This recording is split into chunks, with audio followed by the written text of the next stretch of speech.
Kolia, au nord de la Côte d'Ivoire, précisément dans la région de la Bagoué. Nous y sommes pour rencontrer Adissa Touré. Cette nuit, le chemin menant à son domicile est bondé de monde. Des tentes érigées de part et d'autre de la voie, occupées par des visiteurs venus de contrées lointaines. Devant son domicile, des milliers de personnes prient, mangent et dorment à la belle étoile. Un sacrifice, disent-ils, pour obtenir d'Adissa Touré la guérison ou des prières dès le lever du jour. Mon mari est malade. Il a eu un AVC. Ça fait 3 ans que nous cherchons partout. Mais on a attendu le nom de cette dame. C'est pourquoi nous sommes venus. Toutes ces personnes sont convaincues qu'Adissa Touré opère des miracles. Elles en ont entendu parler et veulent aussi en bénéficier. À l'entrée de la maison, plusieurs d'entre elles implorent la puissance de la prêtresse devant cette affiche qui porte son image. Ce sont en moyenne plus de 5000 personnes que la prophétesse réunit tous les jours à Kolia. Les commerçants plus malins en profitent bien. Ils ont érigé un marché nocturne. On y trouve tout, à manger, à boire et même le nécessaire pour passer la nuit à la belle étoile. Je suis venu payer un sac pour dormir dessus. Le sac à 1000 francs. Mon fils et moi, on va dormir dessus. Tout le monde y croit ici. Adissa Touré serait une sainte envoyée par Dieu pour dissiper toutes leurs inquiétudes. Cet homme, venu accompagner son épouse malade, nous explique la composition de la potion magique. C'est l'eau qu'on puise à la pompe ici au robinet et une eau bénite en quelque sorte.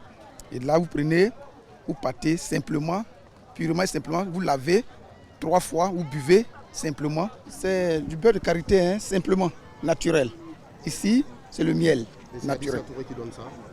Elle ne donne pas ça, c'est vous qui achetez ça. Quand vous achetez, simplement, elle n'ajoute rien, elle fait sa prière et puis vous appliquez. Le lendemain, des milliers de personnes réunies dans ce petit espace écoutent religieusement la prêtresse. Une femme tombe en transe, personne ne s'en occupe, c'est fréquent, elle serait possédée par des génies, nous dira-t-on. Ici, ce qui préoccupe surtout les pèlerins, c'est de toucher tout simplement la prédicatrice. Quand il la touche, il y a beaucoup de miracles dedans. Surtout, c'est faire les bénédictions. Nous, on regarde jusqu'à Bobo. Ça vaut là. Dans cette marée humaine, chacun est venu avec son histoire, son lot de douleur et d'espoir. La panacée miracle s'appelle Adissa Touré. Il y a un problème de génie. J'ai fait 10 enfants. Les enfants restent pas. Dieu merci, alhamdulillah.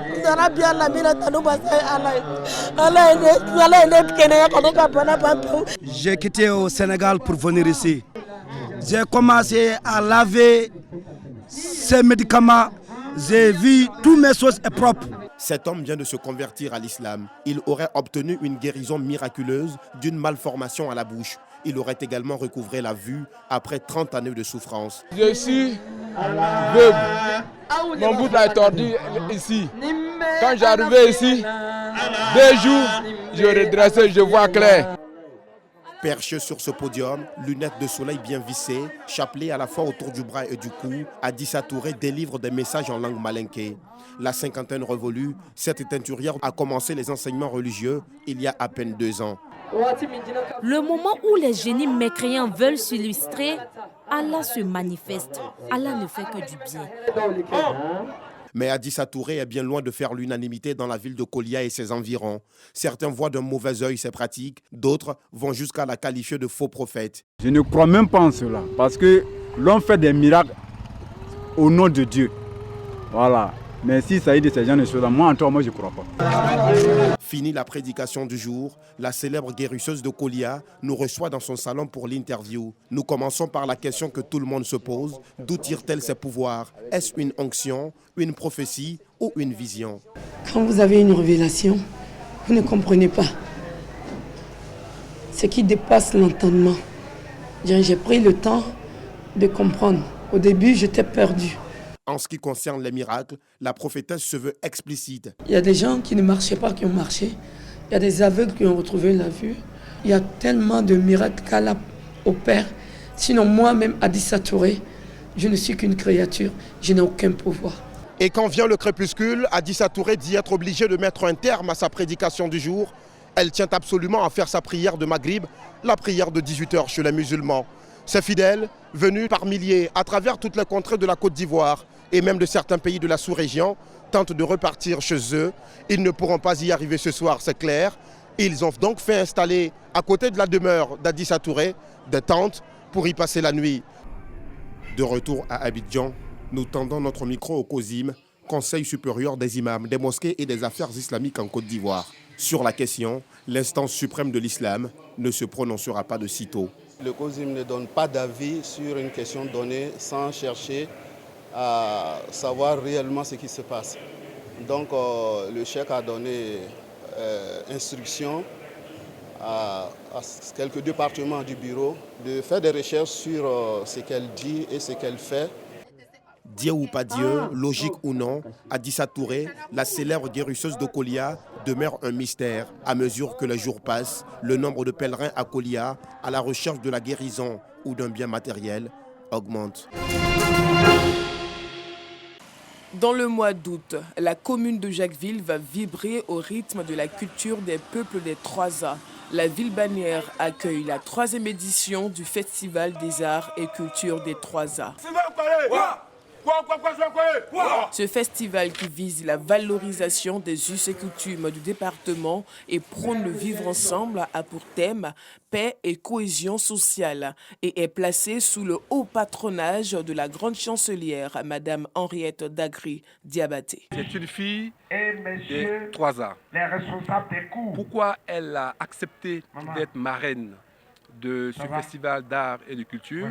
C'est parce qu'elle veut valoriser la culture des 3A. Pour elle, en tant qu'historienne, il ne peut pas avoir de culture ou de peuple sans histoire. Et elle veut qu'on mette en valeur les différentes cultures de Jacquesville, composées des peuples Aladian, Aïzi et Akouri. Cette rencontre riche en couleurs a aussi pour objectif de faire connaître les valeurs culturelles et artistiques des autres communautés qui résident à Jacquesville. On remercie la grande chancelière d'avoir boosté cette équipe-là pour réveiller notre culture qui est en veilleuse, qui est totalement en veilleuse. Bon, de temps en temps, nous essayons de réveiller une petite danse de réjouissance. Mais ce n'est pas continuel, ce n'est pas habituel. Dans l'année, si nous pouvons réveiller ça 2 ou 3 fois pour que nos enfants, nos petits-enfants puissent connaître notre culture, notre tradition, ça serait bien fait. L'innovation cette année. Pour ceux qui cherchaient un prétexte pour venir à Jacquesville, nous on leur donne le prétexte. Cette année, il y a la grande soirée théâtrale qui aura lieu. On essaie de toucher un peu à tous les aspects de la culture parce qu'il est important de se distraire, mais il est aussi important d'apprendre parce qu'aujourd'hui, de plus en plus de jeunes ont tendance à prendre leur distance de nos traditions et ce genre de manifestation, justement, permet aux jeunes de se reconnecter avec leurs valeurs culturelles. Une foire commerciale, un concours culinaire à thème, une course de pirogue, un concours Aoulaba et un concours de Mapuka, danse du terroir, sont au programme de l'édition 2021 qui va se tenir du 10 au 15 août prochain à l'espace d'Irago. C'est l'histoire d'une Côte d'Ivoire en guerre et profondément divisée. Des peuples du Nord aux antipodes des peuples du Sud. Un pays où les divergences de vues l'emportent sur la fraternité et la cohésion d'antan. Mais après une guerre fratricide, les populations décident d'enterrer la hache de guerre et main dans la main d'aller à la réconciliation. Voilà l'épilogue de ce film intitulé Le Dernier Sorcier et produit par Yatigé Productions. Quand on voyait des personnes innocentes qui perdent la vie, qui laissent des enfants, rien que pour des intérêts politiques, malheureusement, la vie continue sans eux. Il était donc bon d'interpeller l'ensemble des hommes politiques à regarder l'essentiel, qui pour nous est le pays. Pour la première de ce film, tous ont répondu présent. Politiques, hommes et femmes de médias, acteurs de la société civile. Ce film, qui met à nu certaines pensées néfastes à la réconciliation nationale, est fort apprécié par le ministère de la Réconciliation et de la Cohésion nationale et celui de la culture, de l'industrie des arts et du spectacle. C'est avec beaucoup de satisfaction que nous avons assisté à ce film qui est profond et qui a beaucoup de sens. Si la moitié déjà de la population arrive à être le dernier sorcier, ce serait une très bonne chose. Et aussi son propre guérisseur. Mais la thématique est importante la question de notre développement, de la paix, de notre solidarité, du vivre ensemble. Pour les participants, il permettra d'interpeller les consciences collectives sur la nécessité de préserver la paix. C'est un très beau film et donc chacun de nous doit être maintenant promoteur de la paix, de la réconciliation, du vivre ensemble. Il est important que nous asseyons, que nous réfléchissions ensemble à trouver le mécanisme pour participer activement à la réconciliation nationale. Le dernier sorcier sera traduit dans certaines langues locales dont le baoulé. L'idée, selon Charles Kouakou et ses équipes, est de véhiculer le message de paix, d'amour, de cohésion et de réconciliation dans les hameaux les plus reculés du pays.